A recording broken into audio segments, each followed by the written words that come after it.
ตอนนี้เราอยู่ในเมืองที่ประชากรผีน่าจะมากที่สุดในอิตาลีเมืองนี้เก่าแก่ที่สุดในยุโรปถึงขนาดเป็นต้นกำเนิดของพิซซ่าตอนสงครามโลกครั้งที่2มันถูกทิ้งระเบิดหนักที่สุดยังไม่พอมันอยู่ใกล้ภูเขาไฟที่กลืนทั้งเมืองและคนในนั้นทั้งเป็นในคืนเดียวผ่านมา 2,000 ปีแล้วภูเขาไฟนั้นก็ยังคงแอคทีฟและนี่คือเนเปิลส์อิตาลีด้วยประวัติโศกนาฏกรรมที่โชคโชนและความเก่าของเมืองเนี่ยทำให้ห้องพักส่วนใหญ่จะอยู่ในตึกที่มีอายุอย่างน้อยหลายร้อยปีขึ้นไปถึงเราจะพยายามหาห้องพักที่ดูใหม่แต่ไม่ว่าจะลิฟต์หรือสภาพห้องใดๆก็คือค่อนข้างจะเก่ามากๆความเท่ของอพาร์ตเมนต์เนี้ยคือมันเหมือนซ่อนตัวเองอยู่ในกำแพงเมืองเก่าเป็นซากกำแพงที่ไม่ออกเลยว่ามีอพาร์ตเมนต์อยู่ข้างหลังมันเหมือนเล่นเกมเพราะว่ามีห้องซ่อนอยู่ข้างหลังประตูตู้ห้องนอนเราก็มีห้องซ่อนอยู่ข้างในทำให้เราแอบคิดไม่ได้ว่าประวัติของเมืองเนี้ยที่เกี่ยวข้องกับสงครามโลกอ่ะเป็นเหตุผลที่ห้องต่างๆอ่ะถึงชอบซ่อนอยู่ตรงนู้นตรงนี้หรือเปล่า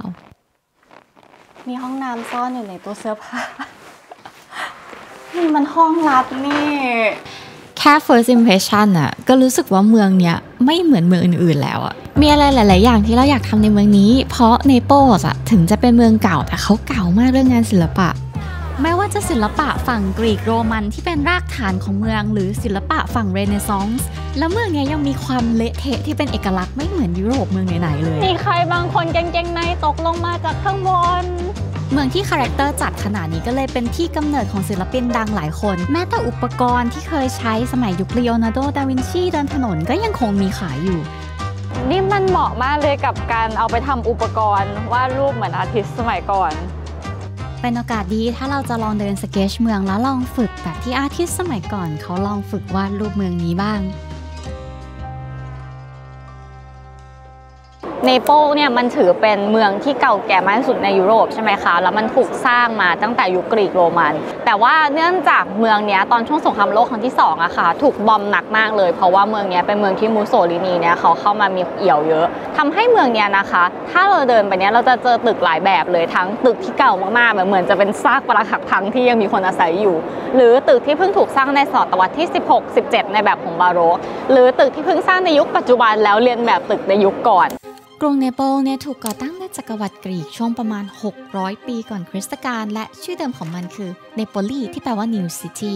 ต่อมายุโรปเข้าสู่ช่วงยุคมืดที่ศาสนาจักรใช้ศาสนากดความครีเอทีฟหลายๆอย่างจนยุโรปเข้าสู่ยุคมืดแต่ในที่สุดพอศตวรรษที่ 14-16 ในยุคเรเนซองส์ก็เกิดขึ้นคำนี้แปลว่า rebirth ค่ะมันคือการเกิดใหม่ของศิลปวิทยาการกรีกโรมันที่เคยเฟื่องฟูในอดีตชาวกรีกโรมันเนี่ยชอบความงามในอุดมคติมากๆและสิ่งที่พวกเขาหลงรักสุดๆก็คือเรขาคณิตความสมดุลและสมมาตรตามตึกต่างๆเนี่ยเราจะเห็นการออกแบบเสาการจัดเรียงการใช้ซุ้มโค้งหรือการทำโดมที่มันเพอร์เฟกต์จนถึงขั้น obsessive แล้วเพื่อความที่เมืองนี้มันเข้มข้นทางวัฒนธรรมและศิลปะมากมันก็เลยเป็นต้นกำเนิดของศิลปินดังๆหลายคนเช่นคาราวาจโอแล้วไหนๆเรามาอยู่ที่นี่ซึ่งเป็นแบบศูนย์กลางของศิลปะแล้วศิลปินอย่างเราเนี่ยก็เลยรู้สึกว่ามันน่าจะลองฝึกวาดรูปแบบที่ศิลปินสมัยก่อนเขาฝึกกันเนอะแต่วันนี้เนี่ยเราจะมาลองฝึกใช้อุปกรณ์อย่างหนึ่งที่ลีโอนาร์โด ดาวินชีก็เคยใช้ในงานสเก็ตช์ของเขาค่ะก็คือสีช็อกมี3เทคนิคที่ดาวินชีเคยใช้เพื่อที่จะสเก็ตช์งานที่เราจะเล่าให้ฟังอย่างแรกคือใช้แท่งเงินวาดลงบนแผ่นไม้แต่เพราะมันวาดตรงๆไม่ได้ก็เลยจะใช้ผงกระดูกผสมกับน้ำลายทาลงไปก่อนเทคนิคต่อมาเนี่ยก็คือการใช้ปากกาขนนกจุ่มหมึกหรือจุ่มผงสีที่ทำขึ้นมาเองหรืออย่างสุดท้ายคือแบบที่เรากำลังจะลองทำเพราะว่าสมัยก่อนเขาไม่มีดินสอใช้นะคะดังนั้นศิลปินเนี่ยก็อาจจะใช้แท่งเงินหรือหมึกหรืออีกวิธีหนึ่งที่เป็นที่นิยมมากก็คือทำดินสอจากช็อกซึ่งปัจจุบันนี้จริงๆอ่ะมันก็มีการวาดสีช็อกแหละแต่บางทีเราก็คือจะจับจากแท่งตรงๆเลยใช่ไหมคะแต่ว่าเมื่อก่อนเนี่ยเขาก็จะมีการเอาช็อกเนี่ยไปติดกับไม้แล้วก็พันเอาไว้เพื่อใช้เป็นเหมือนดินสอนั่นแหละนี่และนี่ก็คือดินสอคล้ายคลึงที่ศิลปินสมัยก่อนใช้เพื่อฝึกวาดรูปเราจะลองสเก็ตช์วิวรอบๆเรานี่กันดูที่นี่คือแกลเลอรี่อะไรสักอย่างอ่านชื่อไม่ออกแต่ว่ามันสวยมาก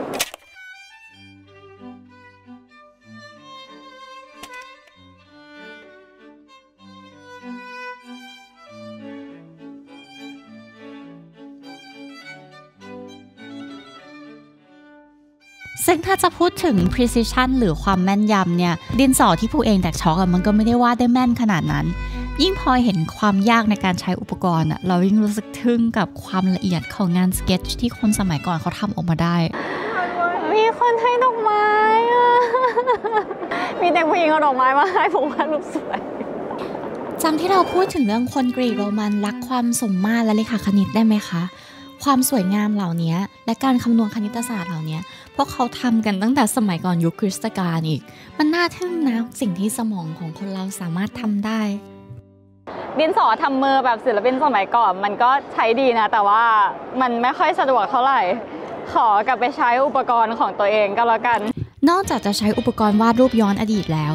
เรายังใช้อุปกรณ์วาดรูปย้อนความทรงจำอย่างดินสอกดรถทริงรุ่นติกกี้ในการวาดรูปลงบนสเก็ตช์บุ๊กบันทึกการเดินทางของเรามาตั้งแต่ตอนเริ่มต้นการเดินทางเลย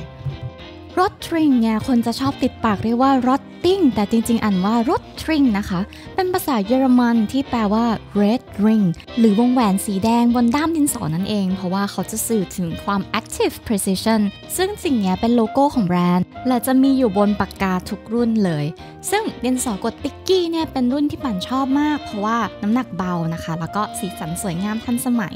และที่สำคัญก็คือแม่นยำต่อการใช้งานถ้าเทียบกับดินสอช็อคที่ทำเมื่อกี้ก็จะเห็นว่ามันวาดได้แหละแต่ว่ามันก็ไม่ได้สะดวกและได้เลเส้นที่แม่นยำเท่ากับการใช้ดินสอติ๊กกี้นั่งรถรางขึ้นไปจุดชมวิวของเมืองกันเพื่อที่จะไปดูภูเขาไฟระเบิดนางวาดรูปเล่นมาตั้งนานเรายังไม่ได้บอกเหตุผลจริงๆที่เรามาเมืองนี้เลยเรามาในโปสเพราะจริงๆเราอยากไปปอมเปอีเมื่อ 2,000 ปีก่อนภูเขาไฟที่อยู่ข้างๆเมืองนี้ระเบิดขึ้นมาแล้วกลืนเมืองที่อยู่ข้างใต้ภูเขาไฟไปหมดทั้งเมืองภายใน1 คืนจริงๆก่อนหน้าที่ภูเขาไฟจะระเบิดมันพ่นทั้งเท่าฐานทั้งควันแก๊สออกมาหลายวันเลยค่ะแต่ว่าคนสมัยก่อนเขาไม่รู้ว่ามันคืออะไรคนบางคนเนี่ยก็เลยยังใช้ชีวิตอยู่ในเมืองจนกระทั่งหนีไม่ทันวันที่ภูเขาไฟมันระเบิดจริงๆทำให้โมเมนต์วันที่ภูเขาไฟมันระเบิดตู้มจริงๆคนที่หนีไม่ทันก็ถูกลาวาทับตอนนี้เรากำลังแข่งกับฝนเพื่อจะไปให้เห็นจุดที่เห็นวิวเมืองและภูเขาไฟนะคะฟ้าฝั่งนู้นคือเป็นพายุแล้วแบบเสียงฟ้าผ่าไล่หลังมาส่วนฟ้าฝั่งนี้ยังแบบฟ้าและสวยอยู่ต้องรีบแล้วรีบวันที่ภูเขาไฟระเบิดฝนก็ตกอย่างนี้เหมือนกันนะคะแต่ตกลงมาเป็นขี้เถ้าทั้งเมืองเหมือนถูกหยุดเวลาไว้ในวันที่ภูเขาไฟระเบิดการขุดพบเมืองเนี่ยทำให้เราเข้าใจคนสมัยโบราณหลายอย่างเช่นมีการค้นพบหมาที่ถูกล่ามไว้เพื่อเฝ้าบ้านหรือเจอหลักฐานว่าคนสมัยก่อนมีสุขภาพฟันที่ดีกว่าที่คิดเมื่อก่อนเวลากินไข่ดาวตอนเช้าเราจะไม่ยอมกินไข่แดงแม่ก็จะเล่าเรื่องภูเขาไฟวิซูเวียสที่ระเบิดทับเมืองและตอนกำลังเข้าได้เข้าเข็มก็จะเอาซ่อมเจาะไข่แดงให้มันไหลออกมาแล้วก็บอกว่าอุ๊ยดูสิลาวาไหลออกมาแล้วรีบกินเร็วจะได้ช่วยคนในเมืองเราก็จะเผลอกินไข่แดงเข้าไปดังนั้นเราแบบอยากจะเห็นภูเขาไฟอันนี้มากจริงๆแต่อย่างที่คนเห็นว่ามันฝนตกหนักมากตอนที่เราไปถึงแต่ดินสอกดรถริ่งของเราก็ยังคงวาดรูปได้อย่างไม่มีปัญหาเพราะว่ามันเป็นอินสตรูเมนต์ที่อยู่คู่กับ Creative Community มันเนิ่นนานเข้าปีที่95แล้วและนี่ก็คือรูปวาดภูเขาไฟวิซูเวียสและเมืองเนโปข้างล่างนะคะซึ่งฝนตกแต่ถึงอย่างนั้นไปก็ยังวาดรูปอย่างมั่นใจเสียใจแต่อย่างน้อยก็มีเรื่องดีก็คือดินสอกดรุ่นทิกกี้ตอนนี้มี3สีใหม่เป็นสีพาสเทลสีแดงชากุหลาบสีเขียวน้ำทะเลแล้วก็สีม่วงกล้วยไม้ที่เป็นสีโปรดของปันอุตส่าห์มาถึงนี่แต่ได้เห็นภูเขาแป๊บเดียวเองวันที่เหลือที่ปันอยู่ที่เนเปิลส์เนี่ยปรากฏว่าพายุฝนเข้าจนกระทั่งแม้แต่ปอมเปอีเนี่ยปันก็ไม่ได้แวะไปแต่ก็ไม่ได้เศร้ามากเพราะว่าหลังจากเนเปิลส์เนี่ยปั่นเดินทางไปมิลานค่ะเพราะว่าช่วงนั้นเป็นมิลานดีไซน์วีคซึ่งเป็นช่วงเวลาที่ทั้งเมืองจะพร้อมใจจัดนิทรรศการโชว์ผลงานศิลปะหรือว่างานดีไซน์ดังๆแล้วตัวมิลานเองก็เป็นเมืองที่สวยมากเมืองนี้จะมีงานศิลปะอีกแบบหนึ่งเช่นงานยุคเรเนซองส์หรือโบสถ์ดัวโมที่เป็นโบสถ์ดังอันนี้ก็จะมาในทรงกอธิกแต่ว่าใช้หินสีขาวเราอยู่ที่นี่แป๊บเดียวแต่ว่าได้เห็นซากของกรีกโรมันโบสถ์แบบกอธิกแล้วก็ได้ลองวาดรูปด้วยเทคนิคเหมือนศิลปินยุคเรเนซองส์อันนี้วาดยากมากแบบมาก ตาจะแตกแล้วอีกอย่างหนึ่งคือเรามามิลานพอดีกับช่วงดีไซน์วีคพอดีเลยค่ะก็คือข้างซ้ายข้างขวาแล้วเนี่ยเหมือนจะเป็นเอ็กซิบิชันแล้วก็มีคนแต่งตัวแบบเก๋ๆเต็มไปหมดแบบถ้าว่ารู้เสร็จแล้วไปเที่ยวดีไซน์วีคกัน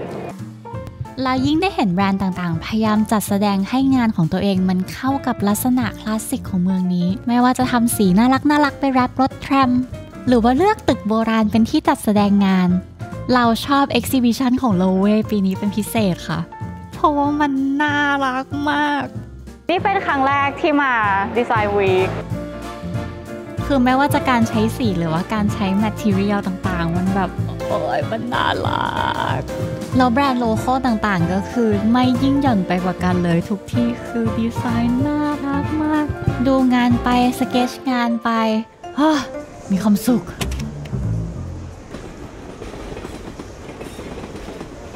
นี่เป็นวันแรกตั้งแต่มาถึงอิตาลีที่แดดออกแบบสวยงามจริงๆจังๆเราก็เลยออกมาที่เลคโคโมนะคะซึ่งเป็นทะเลสาบที่อยู่ห่างจากเมืองประมาณชั่วโมงหนึ่งโดยรถไฟก็ดูในรูปมันดูสวยมากเดี๋ยวไปดูของจริงว่าจะสวยขนาดไหนวันที่มาเลคโคโมเนี่ยเราตั้งใจว่าจะไม่โฟกัสอะไรเรื่องงานศิลปะละอยากจะปล่อยใจจอยๆ enjoy อย่างอื่นบ้างแต่มันก็อดที่จะแบบชื่นชมความน่ารักของเมืองนี้ไม่ได้อะค่ะพอมันเป็นอิตาลีอะมันก็มีเสน่ห์แบบอิตาลีที่มันไม่เหมือนที่ไหนจริงๆนี่ก็เป็นจุดหมายแรกในยุโรปที่เราเดินทางมาถึงเนาะซึ่งแหมบาร์มันสูงตั้งแต่ประเทศแรกที่มาเลยแล้วเราเป็นคนชอบอะไรวินเทจอยู่แล้วอะได้อยู่ท่ามกลางเมืองเก่าๆแบบนี้รู้สึกดีสุดๆ